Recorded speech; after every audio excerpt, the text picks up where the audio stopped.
Mark Tortuga and General Sourcecale returned to the shell, leaving behind a team of scientists and engineers to learn all they could about this time machine. Eager to begin another invasion, Mark was stifled by the General. Despite his appearance, General Sourcecale maintained his brilliant strategic mind, knowing that far too much was still unknown about the T-420 device and its reliability. In the days that passed, the beginning of their plan was formed.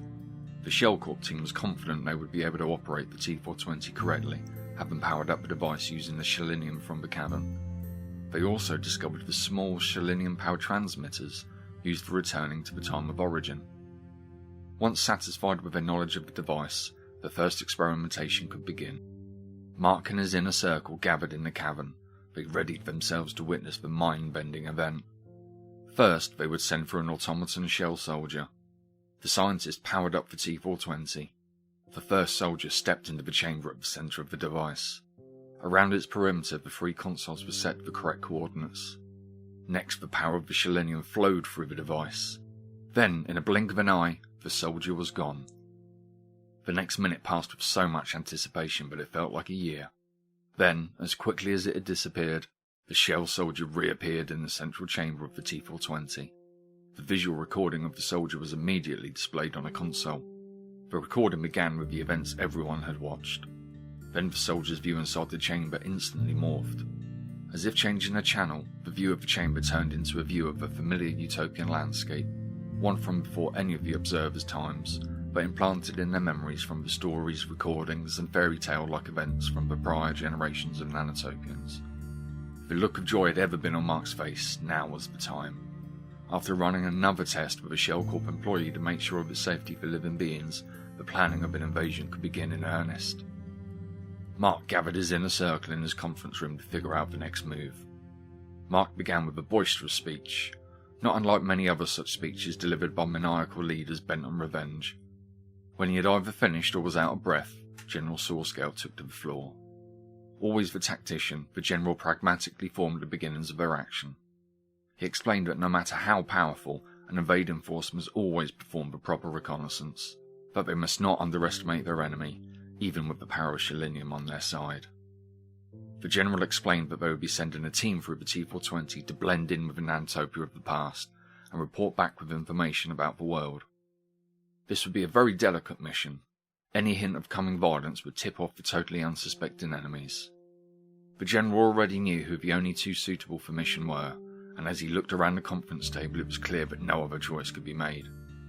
Amongst Mark's crew of mad scientists and warmongers, two individuals stood out in their ability to move through societies with ease.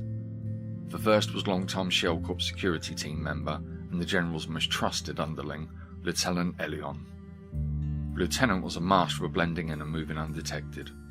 After living his life with the chameleon as his totem, these skills were second nature to him. With armour crafted for these abilities, he long acted as a spy for Shell Corp. The second one chosen from Mark's inner circle was none other than Mark's own companion, Goldie Degar. Cold, calculating and dangerous, Ms. Degar knew how to move in silence. Having a crocodile as her totem provided her the skills and temperament of the quiet predator. A lifelong thirst to climb the social ladder had landed her at Mark's side. With these skills at hand, she had the knowledge and etiquette to gather the needed information from this past world. The two would suit up in their traditional armour armour to blend in with the past world and travel back in time through the T-420. They were tasked with gathering as much information as they could about any possible defences or weaknesses. Mark also gave Goldie a very special addition to her mission. Mark Tortuga had great faith in Goldie's abilities and tasked her with finding and collecting information on the legendary Albert Green. Burning with near constant hatred of Fawnians, rabbits, and specifically Albert, a raise in his existence seemed nearly as important to Mark as the world's survival. With General Sourcecale finishing his remarks, the mission became clear. The two trusted teammates enthusiastically accepted the mission. Mark stood, dramatically slamming his fist on the table. The time has come to not only preserve reptile dominance, but to wipe the slate clean of the Fawnians, Albert Green, and all the spineless reptiles that bow down to them, like the great Shelley Tortuga.